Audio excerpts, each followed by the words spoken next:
Welcome to Legal 123s with ByrdAdatto. Legal issues simplified through real client stories and real-world experiences. Creating simplicity in 3, 2, 1. Welcome back to another episode of Legal 123s with ByrdAdatto. I'm your host, ByrdAdatto, with my co-host, Michael Byrd. As a business and healthcare law firm, we meet a lot of interesting people and learn their amazing stories. Our clients commonly come to us with the latest word on the street that they heard from a friend. This season, we will talk about stories with a common legal urban legend and seek to either prove or disprove the legend. This season's theme is fake or real. Oh, I'm so excited. Michael, I was reading this article. Fake. Brad, the funnies are not considered an article, and I know that's all you read. Let me try this again. Michael, I think you jumped the gun. We're not ready to discuss fake or real with today's guest. Let me at least so tell I you. can't call you fake? Yes. Okay. No. Let me tell you the summary of the article to see if you're interested. Mm-hmm. All right. Moving company fine $125,000 penalty by the state for trying to block negative reviews. Well, I'm a little curious now. Okay. The Attorney General of the state of Maine sued a moving company for violations of the Federal Consumers Reviewer Fairness Act and the Maine's Unfair Trade Practice Act and some other business violations. Well, it sounds kind of scary. I'm not sure. Tell me more what's happening. So this is a moving and storage company, and they tried to use contracts to stop customers from publishing negative online reviews. And any bad reviews posted on the social media or review aggregators that are out there were automatically basically deemed false and defamatory by the business. And customers who posted these reviews were subject to fines and litigation by the company. So they really focus on customer service yes, as obviously. a business. Yes. Yes. Okay. So the moving company would accuse of sending disgruntled customers emails threatening fines, litigations if the customer failed to remove the reviews or social media posts on the company, which of course they deemed defamatory.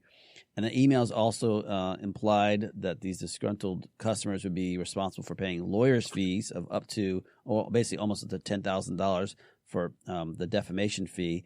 And there would also be a fee of basically $1,000 for these negative reviews, subject to interest rates that compounded daily, but basically, and within 30 days, that $1,000 fine would be like $2,000. So as you can tell, they're very customer friendly.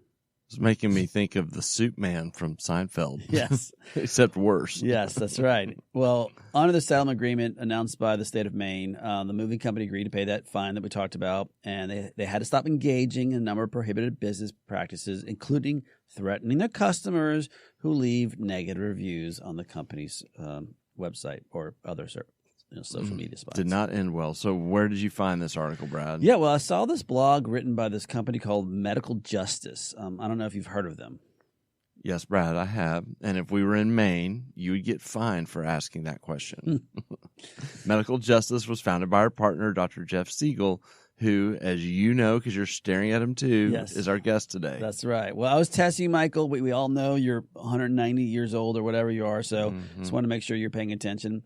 And I would love to get Jeff to comment on this story, but and including the next one. So we'll bring in Jeff, audience members, during the second half to discuss the legal issues that we're hearing today, including the article we just talked about, but really to help address patient negative reviews and help answer today's fake or real question. Okay, let's get into our story today so we can bring Jeff on. So yeah. Tell me what you have, Brad. All right. Well, for today's story, we're going to start off with a story. We have this patient named Mad Max, who was a patient of Dr. Lovely. And Dr. Lovely was an extremely nice physician and a client of the firm. Dr. Lovely had actually really great patient reviews. And I know that every single time she interacted with our team, everyone talked about how kind and sweet she was.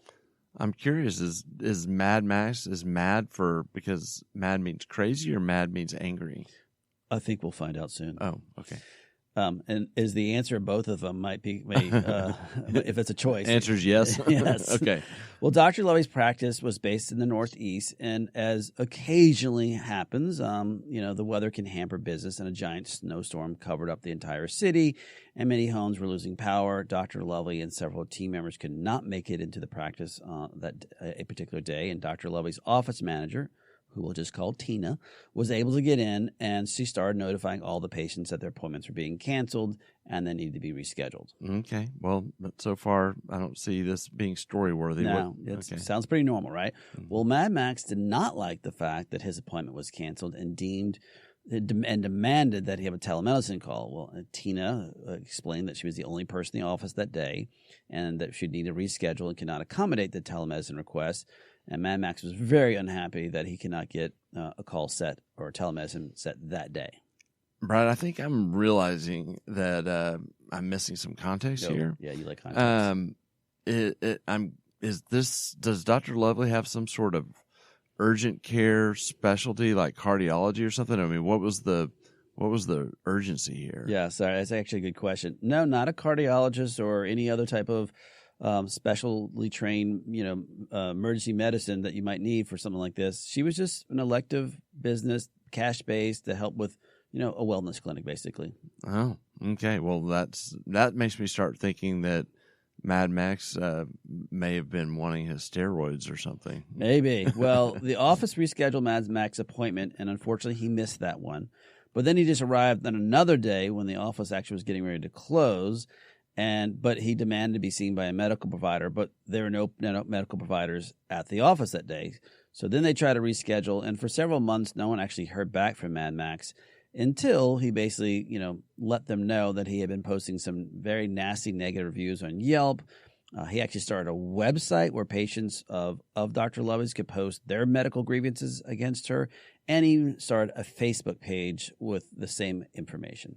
Well, as one does when they don't get their appointment and then don't show up for a long time, but then want their appointment right then. Yeah, obviously. Yeah. Well, so what was I can't even figure out. What was his major complaint? That's a good question. So Tina, the office manager, called the patient attempting to de-escalate and solve what his grievance was. And Mad Max was tangential in the communications, but they were unable to really verify what was his exact grievance. And on the last call before he disconnected on Trina, he told her, quote, "I'm going to make it my mission in life to take your business down." Whoa. And after this threat, the fact that the patient was not, they weren't even positive as to what the actual complaint was, they just decided to send the patient a termination letter. Okay. Well, how did that go? Well, as you can imagine, with the name like Mad Max, it did not go well. He actually started just sending tons of emails to the practice over and over again, and then started posting new negative reviews. And then actually even posted the termination letter on his blog or on the Facebook page. And I'd had to take some of the quotes out that I thought were pretty interesting. A termination, this is his quotes, "A termination letter. Are you out of your mind? I would never step foot back in your clinic for any reason. So obviously you have a hidden motive. You're desperately trying to ignore it. It is my goal to find another attorney to speak with you. This experience," by the way, this is all one block, basically continuous sentence. Basically. "This experience is by far the most unprofessional encounter I've ever dealt with in my entire life, and thus far nobody has the integrity to address this as an acceptable manner. I plan on developing a class action lawsuit against the practice. I'm extremely intelligent and a reasonable human being." Obviously, with a name like Mad Max, of course they're reasonable. "My only concern, though, is making sure you don't act so callously with other human beings. Shame to push someone off the edge. Yep, I'm crazy. By your standards, crazy like a fox." Well, what I just heard you say, Brad, is a sentence where he said, "I am extremely intelligent and reasonable human being," and in the next sentence say that, "Yes, I'm crazy by your standards." But right before that, though, they were going to take a class action lawsuit against them too. Don't forget that part. This is again all within the same blurb. So finally, Mad Max said he would, he decided he'd take down all these posts, but the practice would need to pay him money. Dr. Lovely would need to issue a public apology. So as you can imagine, Dr. Lovely's practice wanted to reached out to us about sending a cease and desist order, along with posting response to all these negative posts, and including this creation of the website and the Facebook attacking the practice. I feel like we need an expert now, Brad. Yes. Okay. Well, let's go into commercial. And on the other side, we'll bring our guest today on. And let's jump into the legal insights from this situation. And let's get to today's fake or real question. Can a physician or a medical provider respond to negative patient reviews? Many business owners use legal counsel as a last resort rather than as a proactive tool that can further their success. Why? For most, it's the fear of unknown legal costs. ByrdAdatto's Access Plus program makes it possible for you to get the ongoing legal assistance you need for one predictable monthly fee. That gives you unlimited phone and email access to the legal team, so you can receive feedback on legal concerns as they arise. Access Plus, a smarter, simpler way to access legal services. Find out more. Visit ByrdAdatto.com today. Welcome back to Legal 123s with ByrdAdatto. I'm your host, ByrdAdatto, with my co-host, Michael Byrd, and our lawyer partner, Dr. Jeff Segal, is actually with us for the second half of the show. Michael, this season's theme is fake or real. And we talked about an angry patient review and the practice's desire to really respond to them. So maybe we should bring someone on. Yeah. I mean, I was trying to think about how to recap this for the audience, and I still don't know what our character, Mad Max, what was really happening. Yeah. Other than to say it like this. He had his appointment canceled, and something triggered him. I don't know what it was. I don't know why, because it clearly wasn't the appointment itself, because then he didn't show up. He went dark for for a long period of time, and then he comes back, and all of a sudden it's his mission to take this business down and does all these different things, and it leaves us with this question of what in the world can they do, and so we've got our partner Jeff Segal on to join us today, and I'm going to do our introduction, and we'll get him on. So. Dr. Jeff Segal, he's a friend. He's our law partner. Jeff is licensed in California as an attorney. He's also licensed as a physician. He is a neurosurgeon. He went to medical school at Baylor College of Medicine in Texas. Most importantly, he went to UT undergrad, like me, Hookham, founder of Medical Justice and eMerit. Jeff's wife is Shelley. Josh and Jordan are his twins. Jeff is a cyclist who will sometimes cycle all around the world, as he was telling us earlier, and a scuba diver and a climber. And he is the owner of many incredible stories. And most importantly, this is his third time on as a guest. Jeff, welcome. Hey, it's a delight to be here. Good to see you again. Yes. Well, and again and again. And again. And we're always excited to have Jeff. Now, Jeff, our audience has been waiting to address this question for the podcast is named after, basically. But today we're really addressing this myth out there, fake or real. Can a physician or a medical provider respond to negative patient reviews? Yeah, the answer is yes, if. So the lawyerly answer is it depends. It really depends. So how are we constrained? We're constrained by HIPAA. HIPAA means that you can't disclose protected health information without the patient's prior authorization.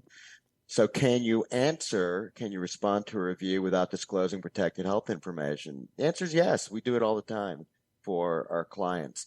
The more a patient has outed themselves, the harder it is, and the more attention you will have to pay to making sure that you're speaking broadly and not disclosing protected health information. So, for example, there's this myth that if a patient has outed themselves by disclosing their name, that you're their doctor and this is the procedure that they had, that you can just, that the toothpaste is out of the tube and you can just go ahead and correct the record. Mm-hmm. You can't do that.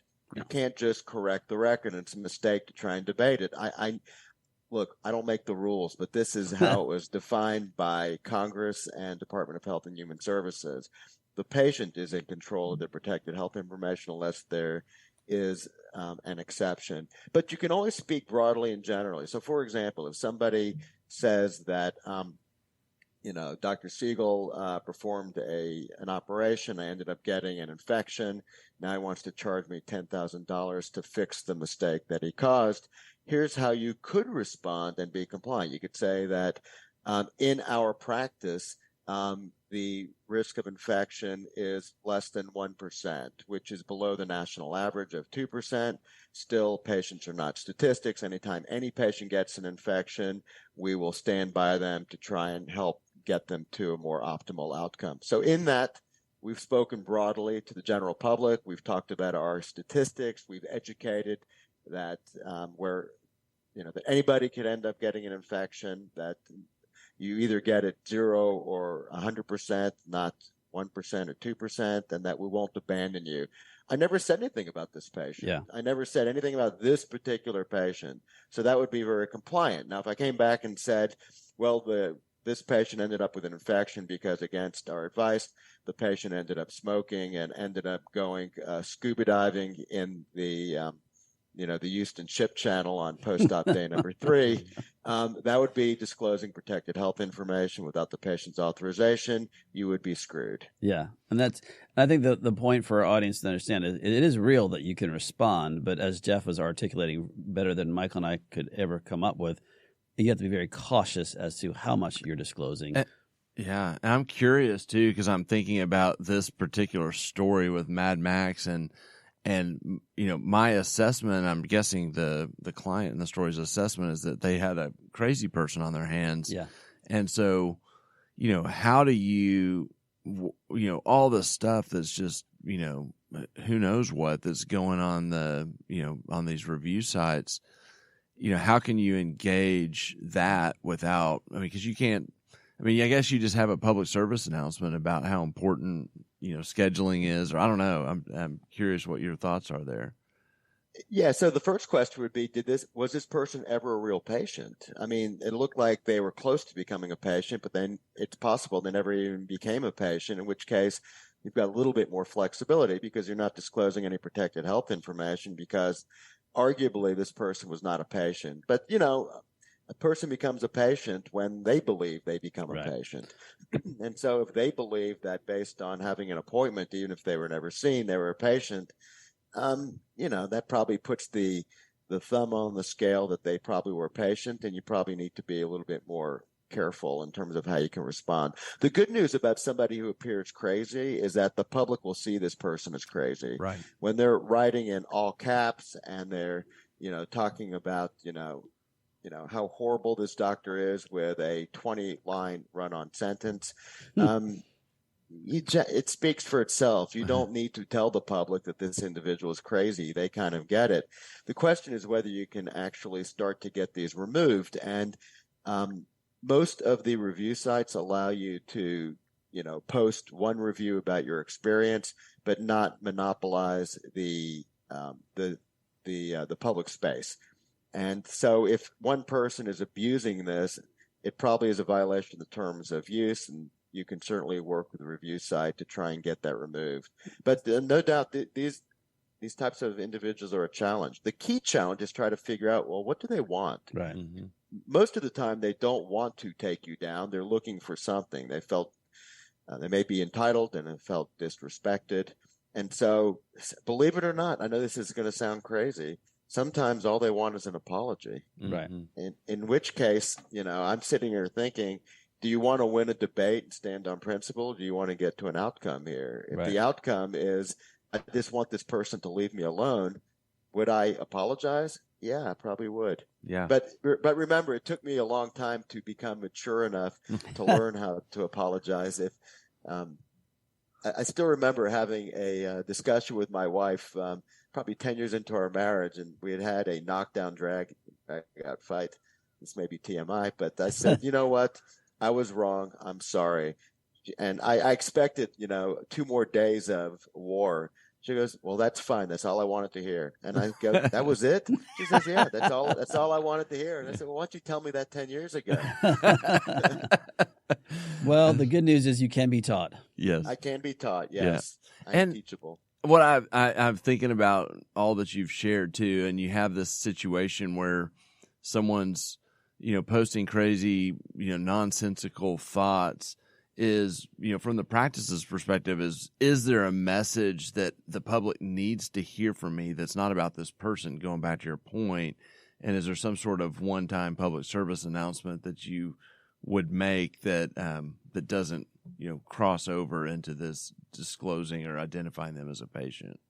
Yeah, I think that's a great point. So the main point you made was one time, one and done. And I would even put in there, this is the only time I will ever, respond to this particular post. But, it would be a broad statement about how we work and try to schedule patients. But, we have a very busy practice and we do our best to accommodate everybody's needs. And to the extent there are things beyond our control, such as weather, again, we will do our best to try and get people in as quickly as possible. It's a very plain vanilla type of statement, but it shows that you're the professional, you took the high ground, you're not overreacting, and you're not going to get into the mud debating this individual. Right. Awesome. Well, our client in this story wanted to do something more, Jeff. So Dr. Lovely also wanted to send a cease and desist letter to Mad Max. Don't do that. Please, don't do that.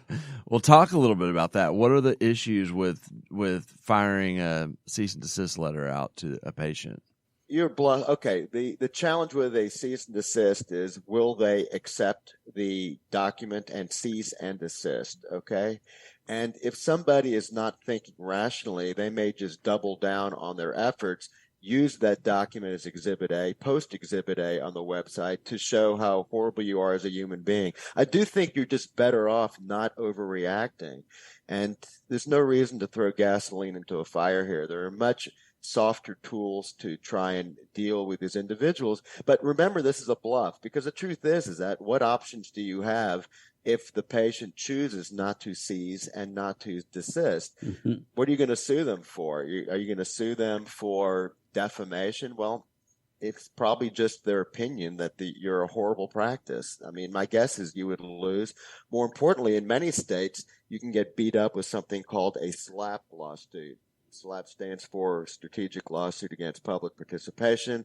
I won't bore the listeners with the details, but suffice it to say, if you're trying to puff your chest out and sue someone just because you have the resources to do it, if they can demonstrate on round number one in the court that there is no defamation, there's no even plain case to be made for defamation, two things will happen. One, the case will get thrown out. Number two, you may get stuck with their legal fees. Mm-hmm. The ultimate insult. Not only did you lose the case, you got to pay for their legal fees. And that's unusual in the American legal system. Yeah. Not uncommon in the British legal system, very uncommon in the U.S. legal system. So my point is, if you're going to bluff, are there better ways to manage this? And I do think when you're dealing with somebody who is unbalanced, you really want to dial down you don't want to dial up the temperature. You want to dial it down. Yeah. And it's funny because, Jeff, you and I have had this conversation, but many of our clients aren't even aware of they call the anti-SLAP laws that are out there, and they'll just go full boat, like, I'm going to go after this guy and end up, moving forward no matter what. And so it's important for, obviously it's a state dependent issue, but if you are that riled up and you do try to go after a particular patient, understand that can end up harming you, as Jeff explained, which is a good point. And we haven't even talked about the even if you could sue them, the cost and emotional commitment. Yeah, and time commitment. Wait, before we get to that one, I think we can have a follow up. I do want to jump back out of this for 1 second and addressing your article that you already had earlier. We were addressing an article that Medical Justice had posted about the moving company prohibiting its customers from responding to negative reviews. Do you have any stories? This is addressing it before they can even do it, of physicians attempting to prevent their patients from even posting them. Well, yeah, this is interesting. So in 2007 or 2008, I'm actually going back in, down memory lane. We were the company that actually propelled some of these contracts, these patient agreements early on to keep patients from posting negative reviews. This is very early in the online review space. Primarily because we thought that while people could rate a restaurant reasonably accurately, it wouldn't create a potential life-altering problem. And we thought that what patients were presumably good at was looking at the softer side of a practice, namely, bedside manner, communication, money, parking. But we did not believe that they were quite adept at looking at the important things or commenting on the important things, namely patient safety and clinical outcomes. So we thought early on, let's just take a pause and just see if we can, put a finger in the dike here and keep patients from posting reviews about a practice, negative and positive. We didn't think anything. And again, remember, this is a long time ago. So we propelled this, and, it seemed like a good legal idea at the time, but it wasn't a great public relations idea. So in 2011, we basically said, no, that we're retiring these types of agreements because we thought from a legal perspective it was quite clever. There are ways to use copyright to try and get ownership of these reviews and so on and so forth. But again, I won't bore the listeners with the details, but we definitely retired them in 2011 and then replaced it with a technology platform just to capture reviews from everyone and get them posted to the internet called eMerit. Now, fast forward to 2016, because others picked up on this idea, Congress passed a law called the Consumer Review Fairness Act, which basically made these contracts unenforceable.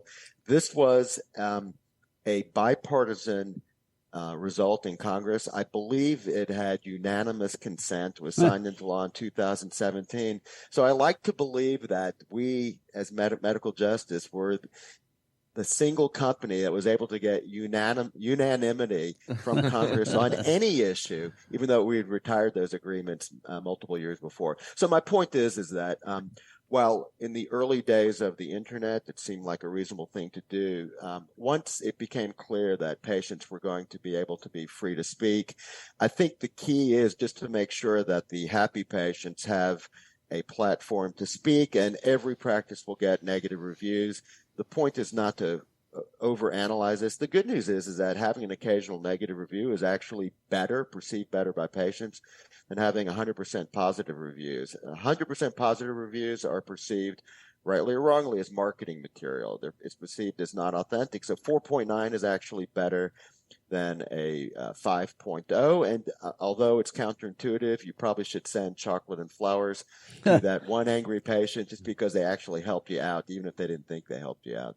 That's awesome. Cool. Well, Brad, that makes me curious because you have not finished talking about Mad Max. Whatever happened with that story?